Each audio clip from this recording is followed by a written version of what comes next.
Hello, my name is Michael Miller, and I am one of the founders and the Chief Operating Officer of Enriched Data. And today we're going to walk you through the ESG scoring of real estate. First, we're going to go to the enrichedrealestate.com website. This search engine is connected to 155 million properties, literally every property in the United States. And from it, I can very quickly type in an address. Today, we're going to do an ESG inspection and audit on a commercial building in Washington, D.C. In this case, we're going to pick 1825 Connecticut. We have done the report before and actually did an on-site inspection of the property. And let's talk you through on the various processes on the user interface, the application of Enriched Real Estate. So I can click on the two pictures and the maps and I can very quickly see the property. I can also take my little guy here and I can walk him to the property, take a look around. Beautiful building in Washington, D.C. So it's very important that we have the data standardized for all 155 million properties. Now you can see that information here, and that helps me kind of visualize not only what the property is and the type, but I can get very specific with 13 different property types and over 400 sub-land use types. I can also provide a guesstimate value, which is just a guess of kind of what the average building of this type would be valued at or priced in a market.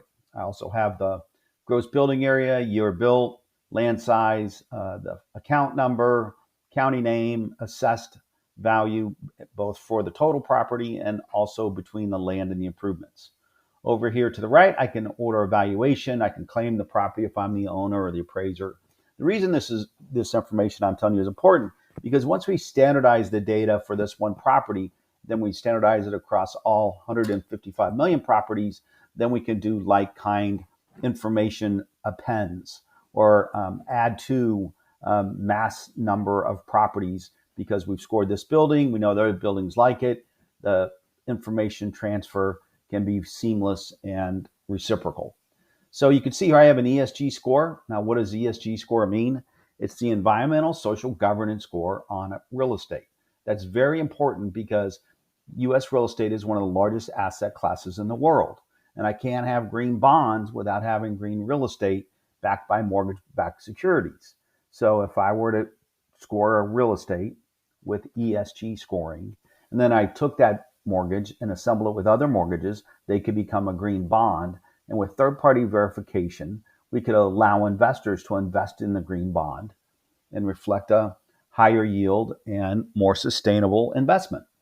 So let's go through the various tabs here to understand why this information is pertinent to my ESG score. So the first thing here is I'm going to go to the owner details. So I can see I've got a big institutional asset property owner. It's got thousands of properties across America, and that's going to help me know my client, know my property. The next thing is I've got a history of the mortgages and the assessment, and if there's any sales. There's not been any sales, but we did have a $181 million mortgage on this property in 2019.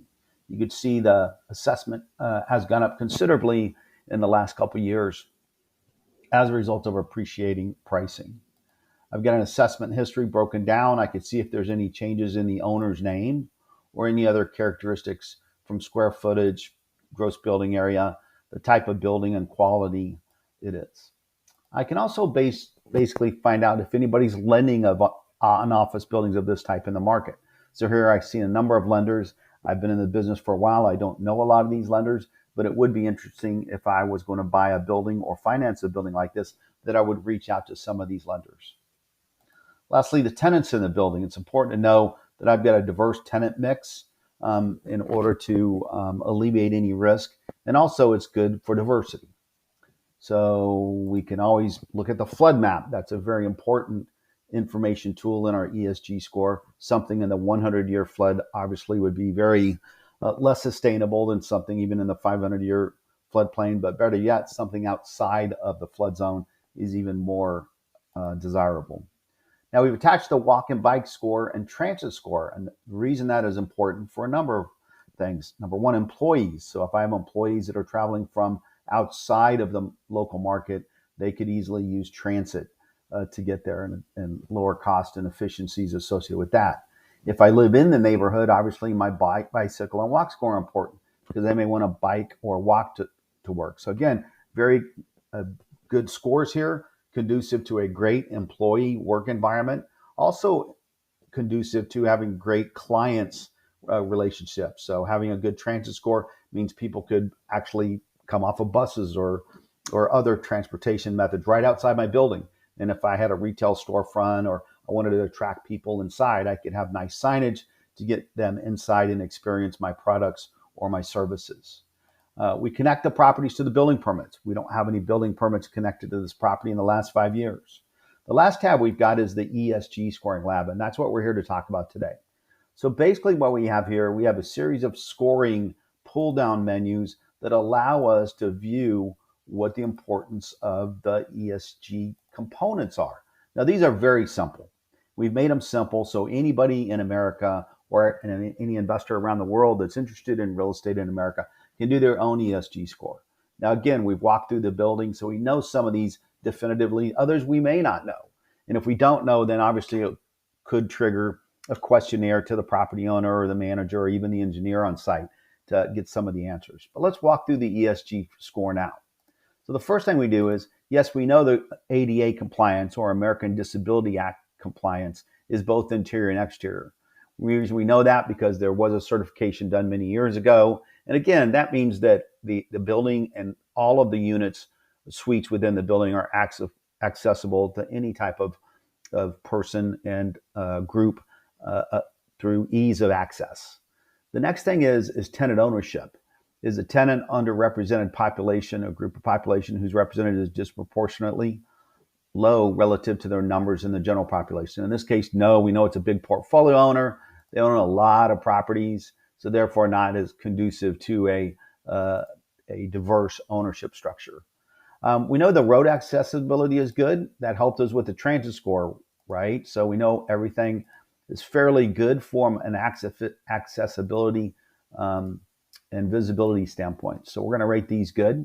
Let's see how that's done so far to our scores. So we're going to hit this inspection form, and it's going to ask us to log in. Okay, so let's score our building and let's see what our score is. Oh, awesome. We're up to 26 out of 200. The reason we have a 200 score is because people around the world has reached out and offered components of the score and the overall weighting of the score to a 200 total. So imagine a credit score that is an ESG score for real estate. So we all have credit scores. When we borrow money, it reflects that you may have an 850 and I may have a 620, and therefore you get better terms on your loans than I get because of a good credit score. The same thing's evident with real estate that's scored with ESG. A good ESG score allows you to get favorable financing, preferred renovation, obviously lower expenses, higher interest from $14 trillion in investors looking for green scored properties. And the idea of scoring our properties and opening up to the world and allow them to see our performance is very important. Number one, being good stewards of the market. Number two, being good stewards of our community. And lastly, being good stewards of our building. The people who interact with our building, not only internally, but externally, because it becomes a pillar in the environment for carbon emissions. So let's talk about the next items we're going to go through. So the impact on the atmosphere in emissions. Are there any natural gas or petroleum products from heating or cooking being put into the environment? In that case, no. We have a good impact on both indirect and direct. The climate risk strategies for owners and properties. Do we have a strategy for temperature increases? In this case, yes, we do. We've got backup generators, electrical systems in case there's extreme weather and cold weather also, cold and hot weather. So we're not in an environment where bumper crops and crop failure are going to affect that farm to table experience. Obviously, this is a market that is international, has a lot of access points to get food in and out, which is very important. It's not really a market that's affected by ocean rising. So we're not going to be able to tag that risk factor. Is there an economic risk because of, do we have a strategy to account for economic risk? And the answer is yes. We have the ability to have insurance and other business loss cases for tenants that allow us to understand that if something happens from climate change or something, the building shuts down, we have economic support to help the owner get through that phase. Do we have compliant risk? And the answer is yes, we do. We have fire, life safety, and other mitigation strategies for ownership. We also have financial risk. We have bonds that are helping us support the overall financial structure if there was a climate risk. We also have, again, insurance, and the local community, not only state and federal, but also local, has shown a degree of support in financial in times of like COVID, for example, where they were given low interest rate loans or even loans forgiven as a result of it. So we've got a good checkbox there. We have a reputation risk strategy. Management's got a marketing and public relations campaign that really presents this building in its best light. And then operational risk. We do have on-site management, which is very important. In addition to, we have on-site engineering and support staff. Last, competition risk. So the question is do we have other buildings in the market that compete with this building? And the answer is yes. But we've got strategies that kind of showcase the best reason why a tenant needs to be in this building, the good green aspects of the building, and how it's important for people to be part of the community, and from not only from a tenant perspective, but also for tenants in the building. Carbon credits. This is created for management or sequestration upon real property. Then likely the carbon credit will be an interest to real property. So for example, if I had a wall of solar panels that allowed me to not only get rid of my utility charge, but give utilities back into the electric grid, then I would have a carbon credit opportunity to check here. And the answer is I don't have that here. I'm not in a flood zone, so we're going to check the no box. We're not in an earthquake zone. There's been no historical climate or property damage relative to this area. And we're not exposed to the sea level exposure. So those are all good items. Our energy efficiency is really good. We've got air scrubbers and best-in-class air systems. Alternative installations, we got, again, backup generators and other best practices from a management standpoint. We got alternative installations on site that include, clean water and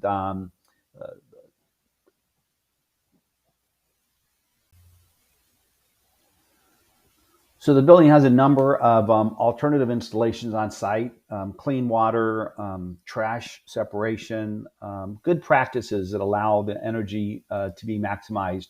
All the windows are glazed. We've got after hours people coming in to make sure everything works effectively. Lighting, all the lightings have been retrofitted. So really nice building to kind of judge from this standpoint. The energy consumption by type is good. Obviously, again, because of all the various components that contribute to good energy consumption. We do have on-site vehicle charging points in the garage. So that's a nice checkbox to have. Again, people are buying more electric cars. They want to go up to work, and they want to know that they can charge their car while they're there. Comparative expenses, they are below average. Again, efficiencies create operating expense reductions, and that reflects in comparative expenses being below average. We do have renovated bathrooms and renovated kitchens in the last 5 years, so we can check those boxes. Again, the question about equity and inclusion. Do we have any green space or parkland frontage? And we don't. Do we have in close proximity? And unfortunately, this building is in an urban environment, and it's a little ways to get to a greener space.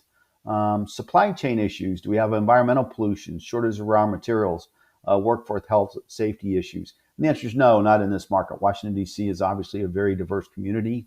Do we have surrounding diversity and opportunity? And I think we just answered our question. Absolutely. We have good internet and phone, which is a great checkbox. And disparity, adaptability. Can we attract all aspects of income levels and others to the building, not only from a tenant standpoint, from an employee standpoint, but from a vendor and a client standpoint. So there are social bonds in the market that are available. We do have green bonds, and you can check with your local jurisdiction on that. And we do have sustainability linked loans, which is basically one of those loan types is called PACE, PACE, that allows us to finance renovations that are green.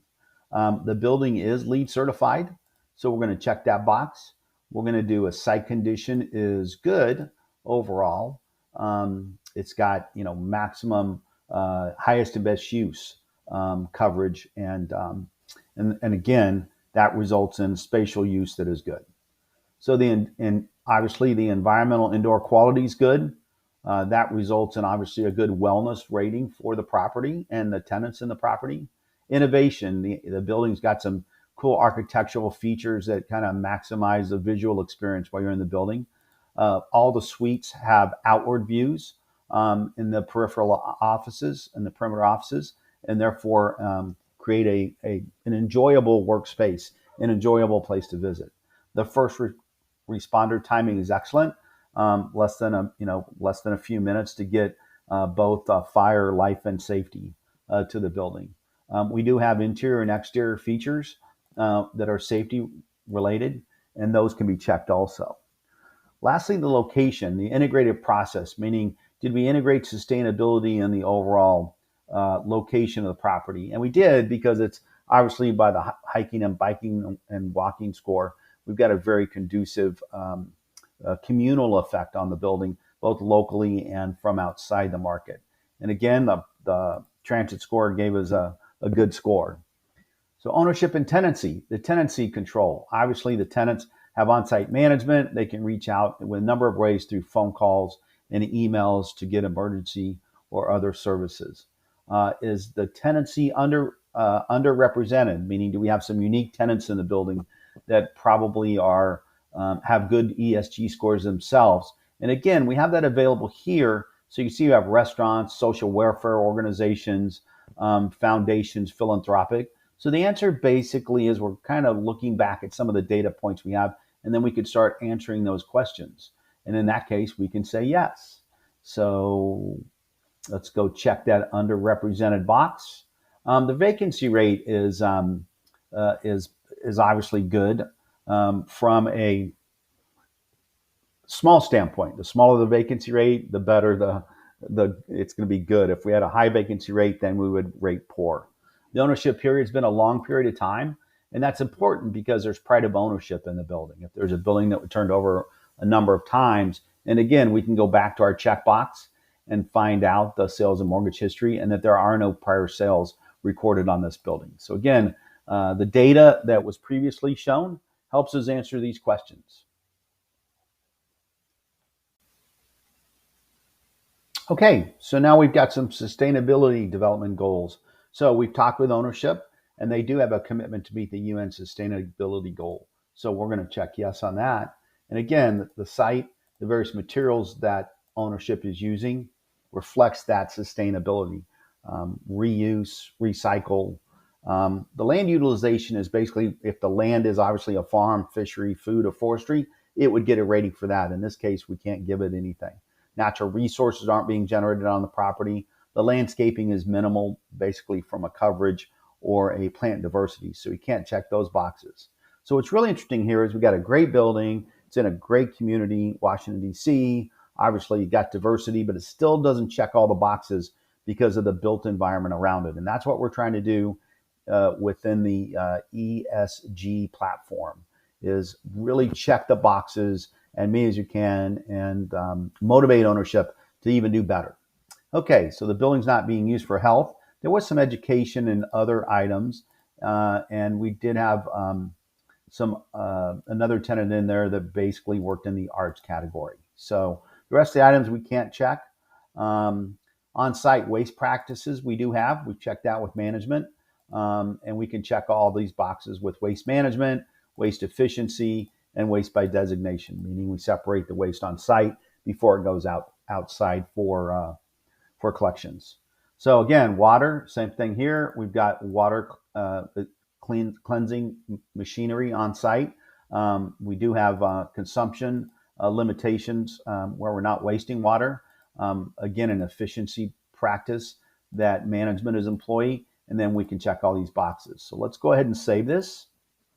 And as we save it, we can memorialize the score with the building. Now, again, I'm not the owner of the building, but I do want to note that anybody could make the changes in the CSG score. But again, they're not audited, and they won't be audited until I reflect this inspection. Now, look at this. We have a 153.59 score. Although we didn't check all the boxes, it is in the excellent category. We should be very proud of the ownership and the management of this building to do what they do to make this a better carbon footprint, better ESG building for all of us. Okay, so now we've got some sustainability development goals. So we've talked with ownership, and they do have a commitment to meet the UN sustainability goal. So we're going to check yes on that. And again, the site, the various materials that ownership is using reflects that sustainability. Reuse, recycle. The land utilization is basically if the land is obviously a farm, fishery, food, or forestry, it would get a rating for that. In this case, we can't give it anything.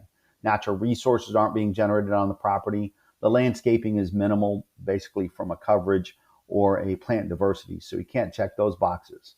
So what's really interesting here is we got a great building. It's in a great community, Washington, D.C. Obviously, you got diversity, but it still doesn't check all the boxes because of the built environment around it. And that's what we're trying to do within the ESG platform, is really check the boxes and meet as you can and motivate ownership to even do better. Okay, so the building's not being used for health. There was some education and other items, and we did have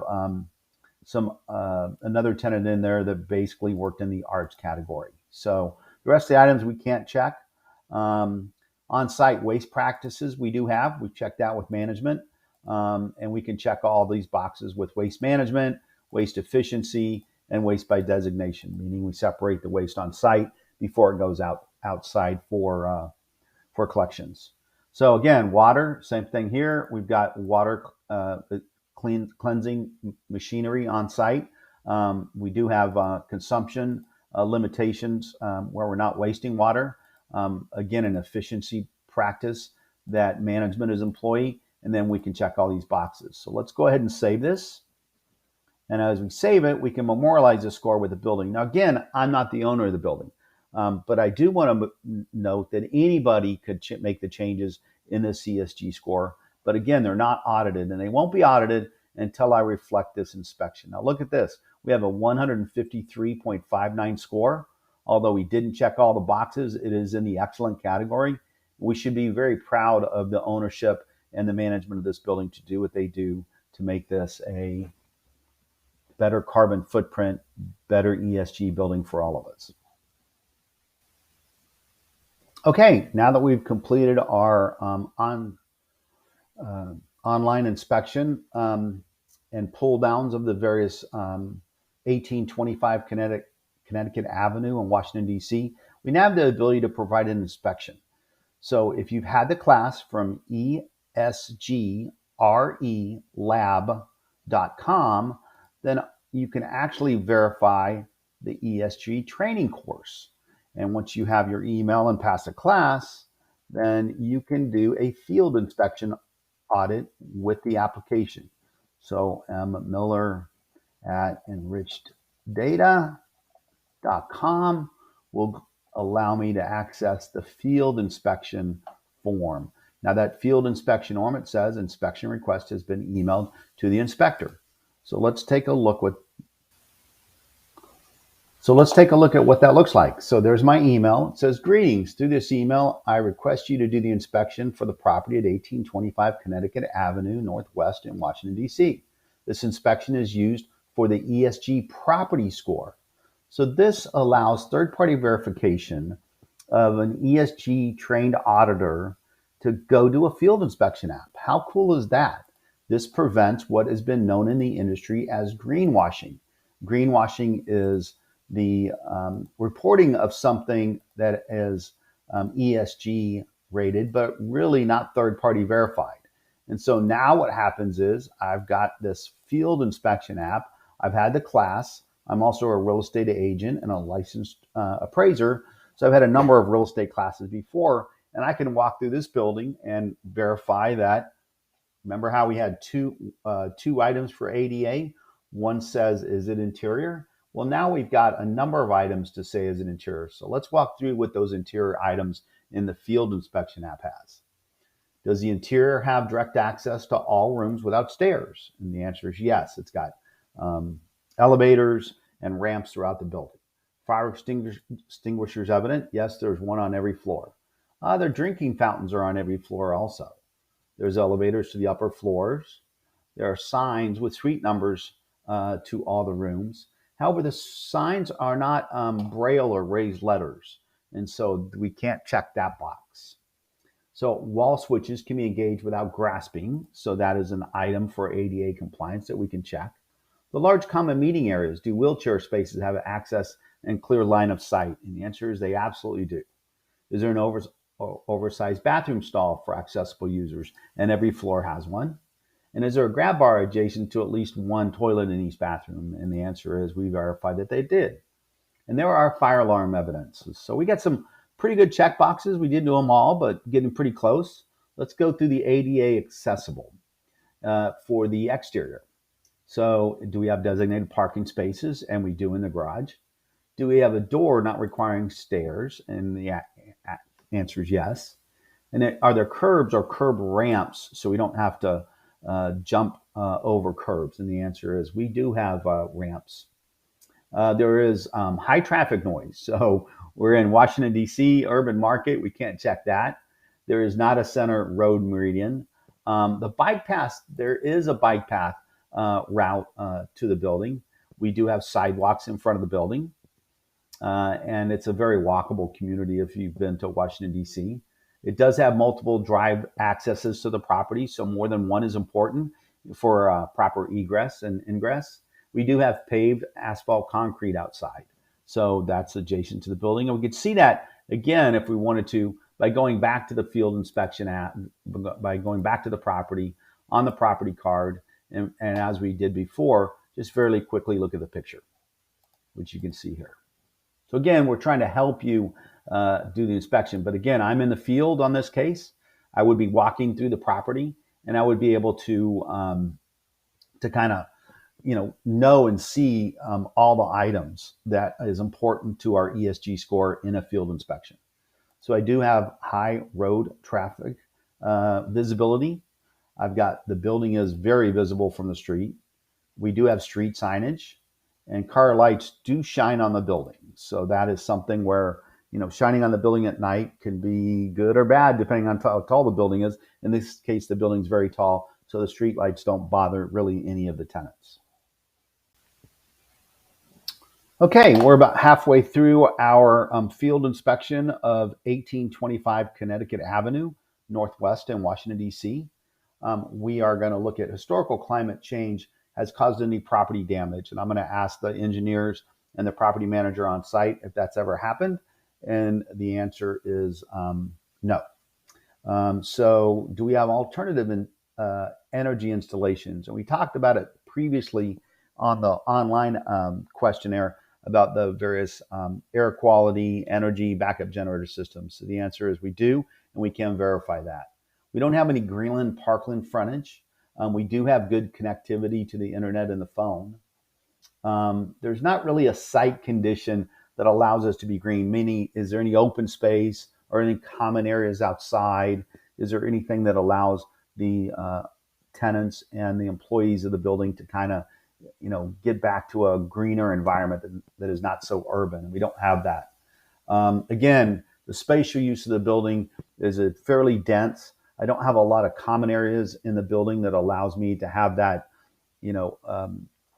green type feeling, emotional type relaxation. Again, this is a very business oriented office building and very dense in a very dense environment. So I can't check that. I do have outward views. In fact, I got some pretty spectacular views from the building when I get to the upper floors. I have lighting of the building. You can see it for literally miles. It's very impressive. I do have a covered portico on the building, both within the parking garage and also at the front of the building. So I can check that box. That's important if there's rains or other type of inclement weather. And I don't have covered pedestrian areas. So once I get past the opening of the building, I don't really have a sidewalk coverage that helps passerbys or commuters. Let's talk about safety features for the interior. Do I have a combustible storage area? So anything that could be ignited that's trash, I obviously have a secure area for that. Do have carbon monoxide detectors on the property. I do have sprinklers, and I do have protective gear for fire life safety personnel. I do have good proximity to public transportation. I can see it on site, but also our walk score and transit score helped us gauge that too. I don't really have a sustainable site, meaning that the plants and the other things just kind of regenerate and kind of build off of it. I got a very built environment that doesn't really allow me that sustainability that I'd like to have if I had a bigger site in a more suburban or rural area. I don't really have any landscaping green coverage or plant diversity within that green coverage, so I can't check those boxes. So alternative waste practices, I do have that. We talked about it before, about separating the trash on site. And I do have on-site management that's conducive to working for a better built environment. And the last thing is I do have on-site water installations that kind of supplement the municipal. So now I can save this. And once I save it, it says, have you completed the inspection? If yes, the client will be notified the data will only be saved, or the data will be saved. So we're going to put yes. We want the owner of the property to now know that, hey, we did an on-site verification from the email you sent me. And because of that, now I've scored your green and memorialized your green score with an ESG audited score. Let's see what that report looks like. So we'll go to that next. Okay, now that I completed my ESG audit on site, I got an email that says ESG inspection complete. Greetings. As per your request, the inspection is completed. And there's my link to my inspection. And there's the link to who my email address is. And let's take a look at what that looks like. Okay, now that we've completed the online portion of the application, both in the field and at our desk review, let's take a look at the two reports that come off of it. So the first one is the ESG Unaudited Report. Again, anybody can go online and score 1825 Connecticut Avenue. But until we actually have a field inspection with an ESG auditor that's trained, it's not going to be memorialized. So let's take a look at the first report. Congratulations, the owner or a representative logged on to enrichedrealestate.com and thoughtfully reported how 1825 Connecticut Avenue is performing relative to its behavior relating to environmental, social, governance, and that is ESG fulfillment. So again, there's various property characteristics. We know the building's an office building high rise, 421,810 square feet. We know the assessment's about $121 million.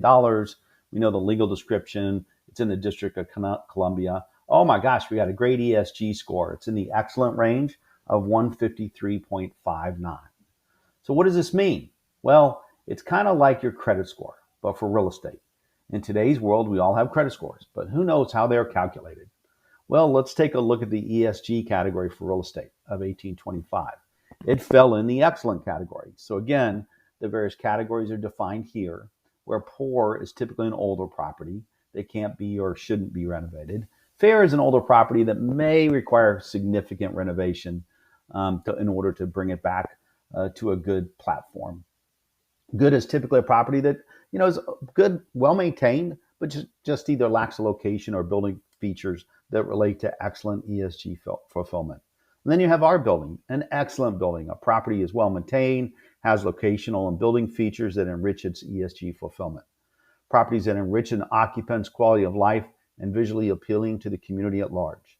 The tenants and employees in these buildings socially benefit from the environmental aspects of the property and some positive governance incentives from both ownership and local, state, federal jurisdictions further benefit ownership and tenancy. So we certified this. We need to certify this score. So in this case, we actually did click on the button and then found that we did take the ESG RE lab class and became certified. If you haven't, we strongly encourage you. whether you're an owner or somebody in the real estate field, to take the class to become ESG compliant. So now we can send an email to you that allows us to connect to that professional. So how do we know what makes 1825 more sustainable? We can go back up and look at 1825 Connecticut Avenue now that it's been scored, and we can do connect to a contractor through the Build Zoom link on the first page of the website when you pull up a property. They can assist you on any renovation or ESG enrichment needed. If you believe your ESG score should be higher, the property location, you should go back onto enrichedrealestate.com and rescore your property. Again, it doesn't memorialize until we do a field inspection ESG audit, so it can be changed multiple times. Again, the property details tab of each property card on Enriched Real Estate allows us to look at the property type, the year built, the location, and how they affect the ESG score. They look at the relationship between the land assessed value and the total value to see if there is little or no contributory value to the building improvements, or possibly even, in our case, significant value to the improvements. Again, once we look at these, the characteristics, we really know our property. So as a professional and a real estate agent, I can really understand the property owner and the property. I get to know the owner details. I know what other properties they own in the market. So that helps me understand how to connect to them. And when I talk to them, that I know as much about their property as they do. I also know if there's any historical incidents of mortgages or sales. That's important because, again, we gave the building a great rating because it had a 10-year ownership history, a pride of ownership. We also have an assessment history. And again, in markets where taxation increases at, let's say, high levels, that could be adverse to our carbon footprint, long-term sustainability, right? If I get increasing taxes, I may skimp in other expenses, or I may have high occupancy costs that limit the number of people that can either lease or buy services from my tenants. So that's available on the property card. I've got a comparable sales tab to see if there's any active sales occurring in the market. That's important because if I didn't have any sales in the last year or two, then it could seem like I don't have an active market for that property type and adversely affect my ESG score. I want to know who's lending in my market, if there's any active lenders, because if there's active lenders, I know there's opportunity to refinance not only as is, but also possibly finance all of my green improvements. And then at the end of that, refinance the total property at a lower mortgage rate. And that's very important to my overall cost and sustainability. I can connect directly to FEMA and get access to my flood map. I can connect to the walk, bike, and transit score. Again, that helped us click some of those boxes without having to do too much research. So overall, we had a great experience online in scoring 1825 Connecticut Avenue. And now we encourage you to go to Esg Lab, get certified as an ESG field inspection agent, and we appreciate everybody's experience.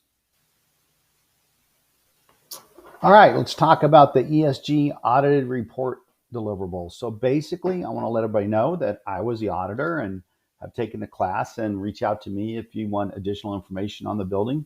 I am an MAI. I've completed the introduction, specialist, and capstone certification classes from Esg Lab, and I did a certified ESG audit via a on-site visit.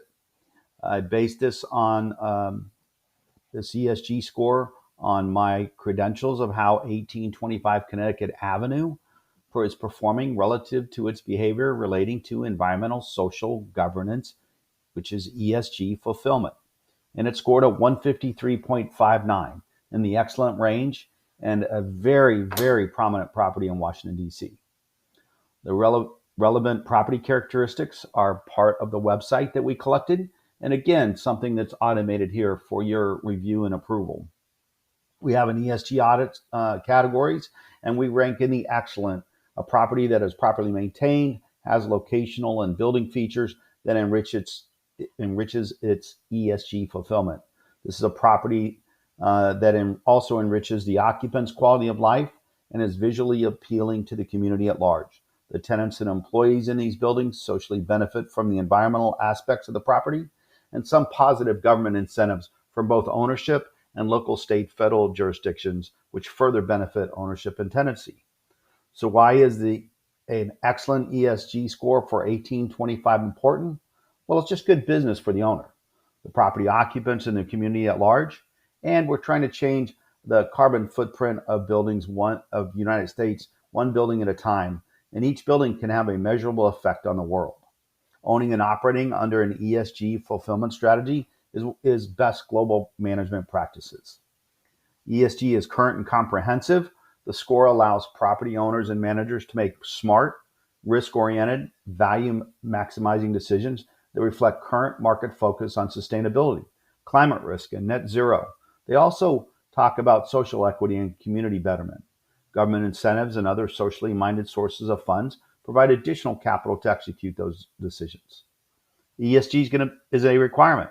In 2022, ESG scores are front and center in the emerging regulatory environment. The SEC has indicated it's on the verge of rolling out an ESG reporting requirement. The Mortgage Bankers Association, Fannie Mae, are currently introducing new ESG guidelines. Major institutional investors and asset managers will no longer do business with a supply chain that isn't ESG compliant.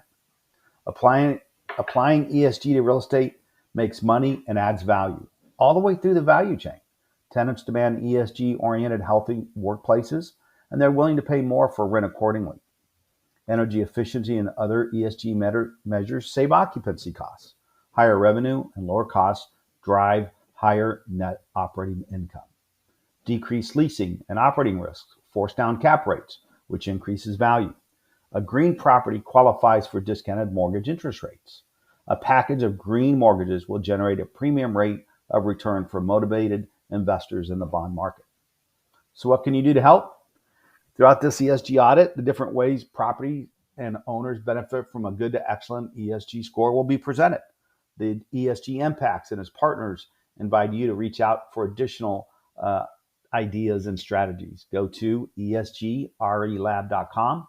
In addition to, if you got any questions or suggestions, send an email to info@esg-impacts.com. So let's review the E, S, and G components that make up the ESG score.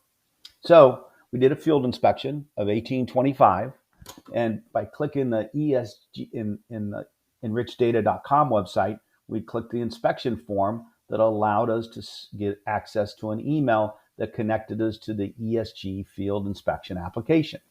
We went on site, took that field inspection app, and then walked through the building and verified that those items were actually part of the built environment. We also had asked ownership, management, and engineers on site if they had various components and other things. Now, again, the access to this data is available for every building in America, 155 million of them, on enricheddata.com. So we encourage you to get the word out to score your real estate. Why is ADA compliance important in the workplace?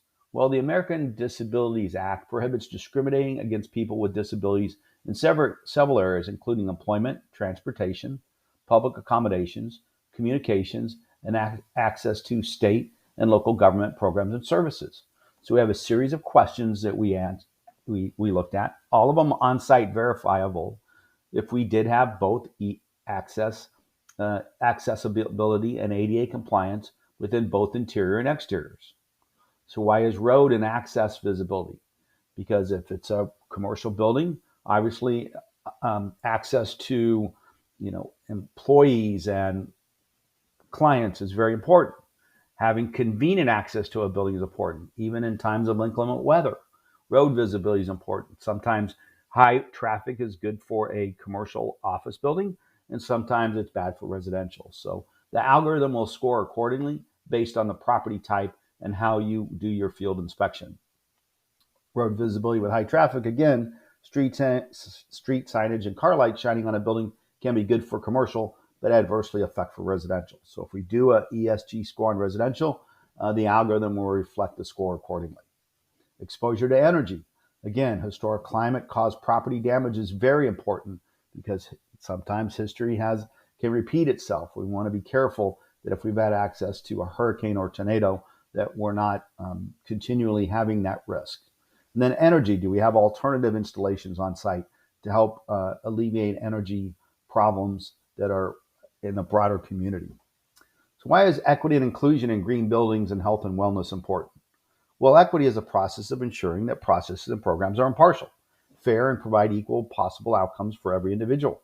A green building refers to both a structure and the application of processes that are environmentally responsible and resource efficient throughout a building's life cycle, from planning to design, construction, operation, maintenance, renovation, and demolition. So, health and wellness of a property can influence those within, employees and customers, and those external to the property if the tenant gives some type of air, water, land, noise, or thermal pollutions. So we can verify that on site, the equity inclusion, whether the green building and the health and wellness of the property. So again, green space, parkland frontage, we didn't have in our building, but we did have good internet and phone connectivity, which did increase its ENS scores. So that was very important. So let's talk about safety features, both interior and exterior. We walked the building, we saw there were nighttime lighting. We discovered there's a drop-off location with a covered area in case there's raining or other inclement weather. We got covered pedestrian areas that were not available on the property. So we did not shield those that don't come in the building from safety features. We did click all the boxes on the interior. We have secure combustible storage areas for trash. We had carbon monoxide detectors, and we did have sprinklers. So let's talk about location, sustainability, and utilization. So again, we weren't able to check many of these boxes just because we're in a very dense environment. We have access to public transportation, but for a sustainable site, you don't really have anything green or regenerable on the site. We have land utilization that is more concrete oriented rather than green coverage or plant diversity. Waste and water. Well, we're obviously waste management is a key operational area that can improve ESG performance, and that ESG scoring can help improve the overall carbon footprint and reduce operational costs and resource efficiency. Potable water use reduction is an important aspect of ESG. It's widely accepted that a person can only survive without water for 3 days, but more than 1 million people lack daily access to water.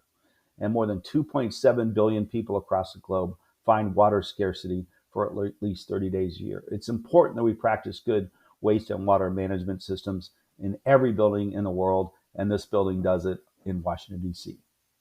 So alternative practices like recycling are keys to reducing our property's carbon footprint. On-site water installations that can provide clean water enrichments at low cost is important. So let's talk about big data and artificial intelligence for ESG scoring. We've developed an automated system that allows field inspection verification from a score of 0 to 200. In this case, we had an excellent score on this building. We use a combination of data science and artificial intelligence with algorithms written by leading universities. The information contained in this report is taken from over 100 public and private sources. It's believed to be reliable, but its accuracy is not guaranteed. Most of the third-party firms, ESG Scoring Real Estate, do not have on-site verification, and that's very important. We want to get away from greenwashing, and the way to do that is have an ESG audit of your built environment. The ESG score is between 0 and 200. It's based on public and private data sources, and the additional on-site verification and inspection provides a hierarchy of professionals using a field inspection app created by Enriched Data. The ESG scores can be applied to all 155 million assets in the United States through enricheddata.com. Once a property score is saved, an email is sent to an ESG auditor, and like we did, we implemented the ESG field inspection application via an on-site review.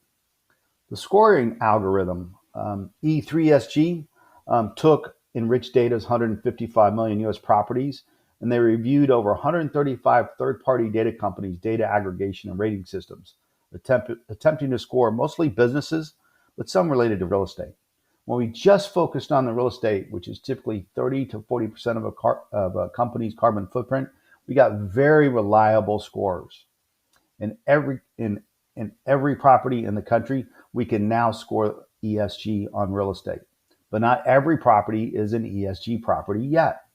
Those that have not been scored or at the lower end of the spectrum have the opportunity to increase efficiency and environmental improvements, and we can help you do that through our relationships.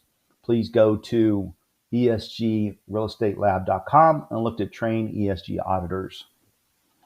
As such, all real estate assets can be scored and their impact can be measured. The ESG score is a value.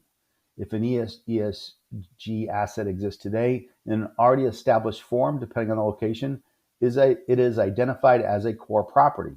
It will trade at a capitalization rate reflective of the status. It will produce a predictable income stream and a financial return. It will have a reliable exit strategy, both near term and long term.